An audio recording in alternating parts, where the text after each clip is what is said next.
Okay. After insurance, we will start RTO.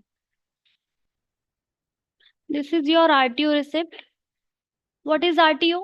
Regional transport office. RTO का क्या work होता है बेसिकली? कह सकते हैं आपकी आरसी जो होती है या फिर डीएल होता है, या फिर आपको ओनरशिप ट्रांसफर वगैरह करानी है तो आप आरटीओ में जाके करा सकते हो। ठीक है, तो दिस इज योर आरटीओ।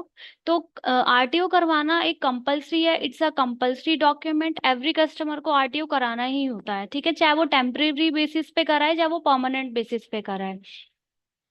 तो आरटीओ क्या होता है? It's a compulsory. Without RTO आप अपनी कार डीलरशिप से बाहर नहीं ले जा सकते। इट्स नॉट, मतलब इस चीज की परमिशन ही नहीं होती है कि आप विदाउट आरटीओ ले जा सकते हो। तो हमारे टू टाइप के आरटीओज होते हैं, एक परमानेंट होता है, एक आपका टेम्परेरी होता है। तो टेम्परेरी आरटीओ को हम शॉर्ट में टीआरसी भी बोलते हैं, टेम्परेरी रजिस्ट्रेशन सर्टिफिकेट। अब किस कंडीशन में कस्टमर टेम्परेरी रजिस्ट्रेशन कराता है और किस कंडीशन में कस्टमर परमानेंट रजिस्ट्रेशन कराता है? तो जो आपको आरटीओ शो हो रहा है ये आपका परमानेंट आरटीओ है। इस पे आपको दिख रहा होगा न्यू रजिस्ट्रेशन चार्जेस हैं, हाइपोथिकेशन, ग्रीन टैक्स, डुप्लीकेट, ये सारे सारे चार्जेस हैं जो आरटीओ ने चार्ज करे हैं कस्टमर से। इसमें आपको सेकंड नंबर पे एक टैक्स वो दिख रहा होगा, चार्ज एट हाइपोथिकेशन एडिशन के नाम से 1500। ये आरटीओ ने चार्ज करा है। ये हर आरटीओ पे चार्ज नहीं होता, इसकी कंडीशन होती है कि कब इसे चार्ज करते हैं। परमानेंट आरटीओ होना चाहिए पहली कंडीशन। दूसरी कंडीशन होती है कि कार पे लोन होना चाहिए, मींस कि फाइनेंस होनी चाहिए कार। अब आपको कैसे पता चलेगा कि फाइनेंस है या कार नहीं? उसके दो तरीके हैं। सबसे पहले तो फाइनेंसर नेम से पता चल जाएगा, एसके फाइनेंस लिमिटेड लिखा हुआ है यहाँ पे।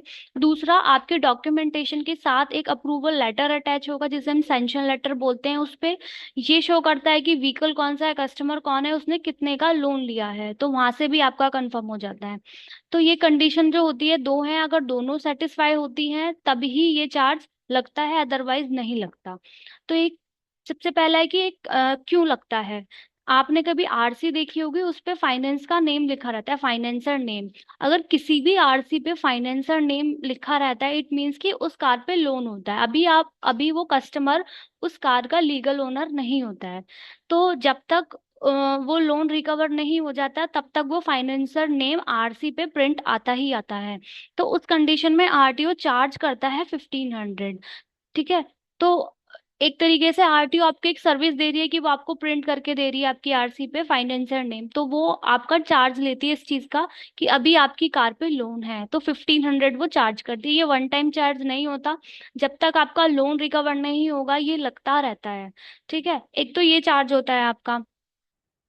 उसके बाद आता है कि टू टाइप के आरटीओज होते हैं, परमानेंट एंड टेम्परेरी। अब परमानेंट कैसा होता है, टेम्परेरी कैसा होता है? जो आपको दिख रहा है this is your permanent RTO. इसका ये थोड़ा सा बहुत महंगा होता है, जैसे दिख रहा होगा आपको 108525 का है। टेम्परेरी आरटीओ आपका जस्ट आपका शॉर्ट में होता है, ये देखो, this is your temporary registration जिसे हम टीआरसी बोलते हैं, जो कि 300 रुपए की होती है बस। तो इसमें कोई टैक्सेस वगैरह नहीं कटते हैं और ये 6 मंथ तक आपकी वैलिड रहती है। उसके बाद है कि किस कंडीशन में कस्टमर परमानेंट आरटीओ कराता है और टेम्परेरी कराता है। अगर मान लो कोई कस्टमर दिल्ली में रहता है, उसके किसी ने उसने नियर बाय आरटीओ से कार ले ली है तो वो उसी सेम स्टेट का कस्टमर हो गया। अगर कोई कस्टमर सेम स्टेट का होता है तो उसे सेम आरटीओ से अपनी कार को रजिस्टर्ड कराना होता है, तो उस कंडीशन में वो परमानेंट ले सकता है। ठीक है, अगर उसको लगता है कि वो इन फ्यूचर बाद में कराना चाहता है तो वो टीआरसी भी ले सकता है। मीन्स कि सेम स्टेट के कस्टमर के पास चॉइस होती है, चाहे वो परमानेंट करा ले चाहे वो टेम्परेरी रजिस्ट्रेशन करा ले कार का।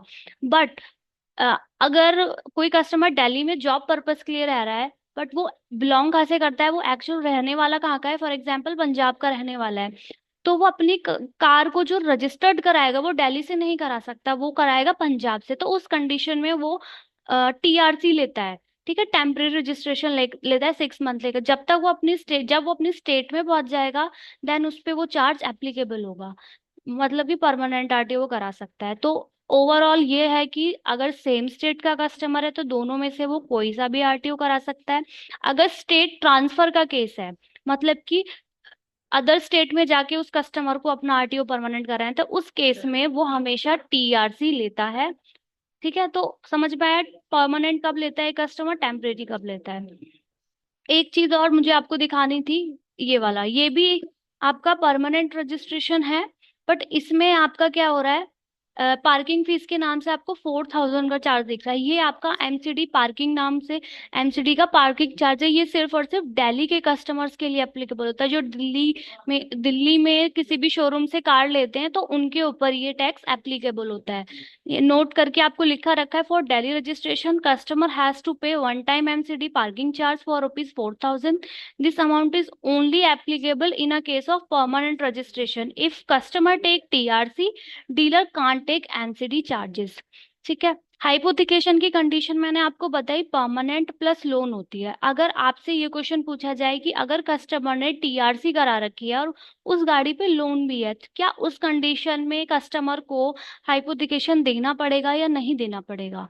तो इस कंडीशन में कभी भी हाइपोथिकेशन चार्ज नहीं होता, टीआरसी पे हाइपोथिकेशन चार्ज नहीं होता, क्योंकि अभी कस्टमर ने अपने आप को परमानेंट नहीं कराया है। अगर एग्जांपल लेती हूँ, अगर कस्टमर दिल्ली का है, दिल्ली से उसने कार ले ली है, बट वो एक्चुअल में रहने वाला पंजाब का है, तो अपनी कार को वो कहाँ यूज करेगा, पंजाब में। तो जब तक वो अपने आरटीओ को परमानेंट नहीं कराएगा पंजाब में, तब तक वो लोन नहीं, मतलब टीआरसी पे लोन नहीं पे करेगा। ठीक है। तो कभी भी टीआरसी पे हाइपोथिकेशन भी चार्ज नहीं होता है और एमसीडी पार्किंग फीस के चार्जेस भी नहीं पे होते हैं। ठीक है, क्योंकि ये हमेशा परमानेंट पे ही होते हैं। डन। एक बार आप ये हाईलाइटेड पॉइंट्स दोबारा पढ़ लेना। This is your TRC. Customer की फाइल में क्या होता है, ये भी अटैच होते हैं। This is your receipt. जिस जिस मोड में भी कस्टमर पेमेंट करता है, लाइक कैश में, बैंक से, आरटीजीएस, लोन, यूपीआई, कुछ भी हो सकता है। तो उस जब भी वो पेमेंट करेगा ना, जिस जिस मोड में भी करेगा, तो उसकी ना कस्टमर की फाइल में रिसिप्ट भी अटैच रहती है। जैसे ही आपको रिसिप्ट शो हो रही है, तो रिसिप्ट में क्या होता है, किस मोड से पेमेंट करी है और कितनी पेमेंट करी है, तो ये होता है आपकी रिसिप्ट। तो रिसिप्ट में आपको क्या क्या चीजें ध्यान रखनी है, जब आप डीलर ऐप में डेटा फिल करोगे, उसमें आपको रिसिप्ट नंबर हमेशा पूरा डालना होता है, कंप्लीट। ये नहीं है आपको लास्ट का 3049 ऐसे डाल दोगे, हमेशा रिसिप्ट नंबर कंप्लीट डालना होता है। और जो भी रिसिप्ट REC से शुरू होती है, वो आपकी डीएमएस जनरेटेड रिसिप्ट होती है, वो भी डीएमएस सॉफ्टवेयर से जनरेटेड होती है। तो ये आपकी रिसिप्ट होती है। और कैश में एक लिमिट होती है कि 2 लाख से ज्यादा कोई भी कस्टमर कैश में पेमेंट नहीं कर सकता। अगर इसकी जो लिखा हुआ है कितना पे कर सकता है, इवन 1 रुपया कम ही है। अगर आपको कोई भी ऐसी रिसिप्ट शो होती है जो 2 लाख से अबव है, या overall payment in cash 2 lakh से अबव होती है, तो वो चीज आपको हमें बतानी होती है। ठीक है, या तो अपने रिमार्क्स में मेंशन कर दो, या फिर अपने कोऑर्डिनेटर या फिर टीम को आपको बताना होता है। ठीक है, फॉर ये कोई कोर्ट केस नहीं माना जाता है, जस्ट ये डीलर को एक एज अ बेनिफिट दिया जाता है कि आप इतना पेमेंट ज्यादा ले रहे हो, तो बस उसको कंट्रोल करने के लिए हम उसे बताते हैं, क्योंकि जो हमारा ऑडिट है वो डीलर बेनिफिट के लिए है। Next is your gate pass. Gate pass क्या होता है, गेट पास होता है, इट्स अ परमिशन। ये एक परमिशन होती है किसी भी कस्टमर को कि वो अपनी कार शोरूम से बाहर ले जा सकता है, तो गेट पास जनरेटेड होता है। तो गेट पास क्या है, इसमें आपकी डिलीवरी डेट मेंशन होती है, this is your delivery date.